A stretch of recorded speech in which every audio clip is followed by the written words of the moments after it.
Pemerintah memastikan vaksin yang telah tiba di Indonesia baru akan didistribusikan ke masyarakat setelah semua persyaratan pendistribusian dipenuhi. Skema dan aturan rinci terkait pendistribusian vaksin ini rencananya akan diterbitkan pekan depan. Menteri Koordinator Bidang Perekonomian yang juga Ketua KPCPEN, Airlangga Hartarto, menjelaskan vaksin ini baru akan disalurkan ke masyarakat setelah uji klinis selesai dilakukan. Selain uji klinis, uji mutu dan keamanan vaksin juga oleh BPOM akan diperlukan. Sebelum didistribusikan, pemerintah juga akan memastikan vaksin mendapatkan label halal dari MUI. Airlangga Hartarto menjelaskan bahwa skema penyaluran vaksin akan terbagi menjadi dua, yaitu vaksin program pemerintah yang akan diberikan secara gratis ke masyarakat, dan yang kedua adalah vaksin mandiri yang berbayar, yang sedianya akan ditangani oleh Menteri BUMN Erick Thohir. Sementara skema dan aturan terkait teknis pendistribusian vaksin ini sedianya akan diterbitkan pekan depan. Walaupun vaksin sudah datang dan berada di Indonesia, namun pelaksanaan vaksinasi masih harus melewati tahapan evaluasi dari Badan POM untuk memastikan aspek mutu, keamanan, dan efektivitasnya. Selain itu juga menunggu fatwa MUI untuk aspek kehalalannya.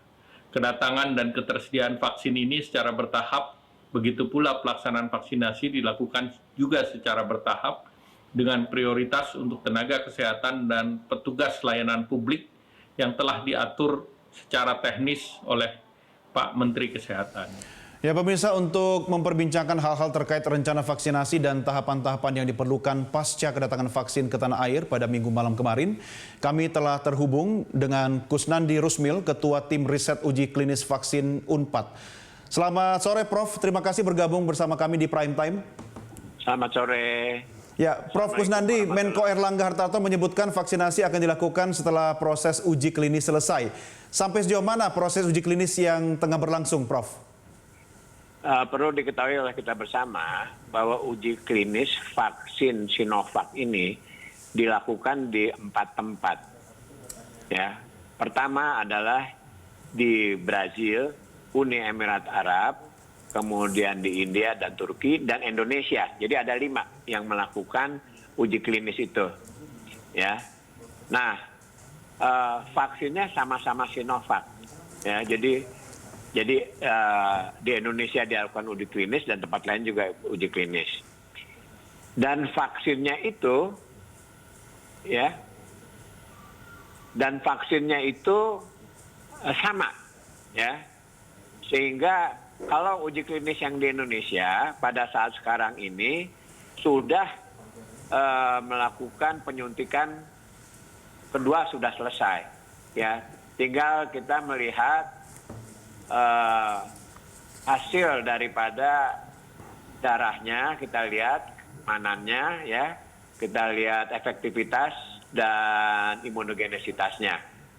Nah, vaksin yang dari Sinovac yang dari Cina kemarin itu berupa vaksin jadi, ya. Ya. Nah, Indonesia ini belum siap bikin vaksin jadi. Dia siapnya nanti bulan Januari.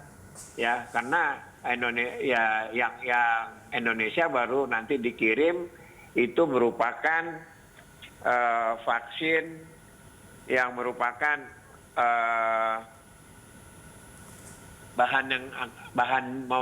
bahan jadinya gitu. Jadi belum jadi bahan, ya.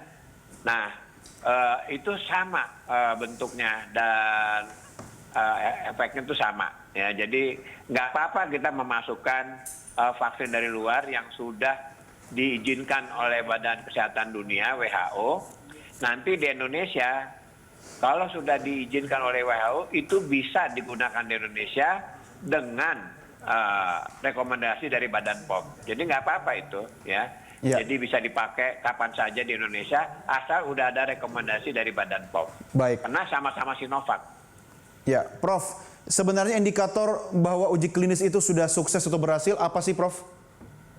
Jadi uji klinis yang di Bandung kita melihat yang pertama adalah keamanan vaksin, yang kedua adalah imunogenisitas, yaitu kadar zat anti dalam darah, dan juga kita melihat efficacy, efikasinya itu adalah perbandingan antara yang dapat vaksin dengan yang dapat placebo. Nah, di Indonesia yang dapat vaksin dan placebo itu baru 3 bulan ini diikuti, belum selesai 6 bulannya, 3 bulan.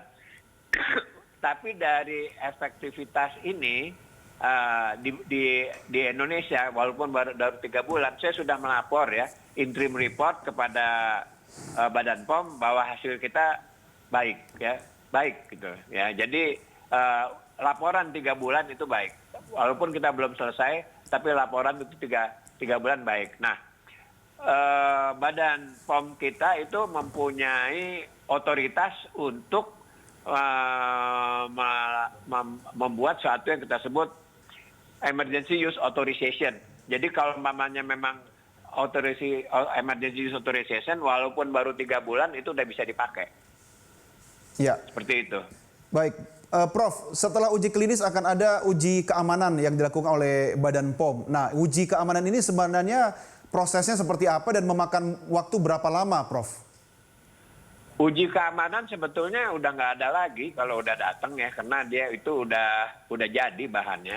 Sehingga hanya dianalisa oleh Badan POM. Dia dilihat prosesnya selama ini bagaimana. Yang dibikin Sinovac di luar, bukan di Indonesia tentunya kan. Ya, di luar. Kalau prosesnya dari WHO itu baik, ya nanti tentu dari Badan POM kita akan melakukan rekomendasi bahwa ini baik dan itu bisa dipakai. Jadi menunggu Badan POM memeriksa proses yang dibuat vaksin Sinovac itu di luar Indonesia. Baik. Baik, Prof, terima kasih sudah bergabung bersama kami di Prime Time. Tetap sehat selalu, Prof. Sampai jumpa. Ya. Mangga.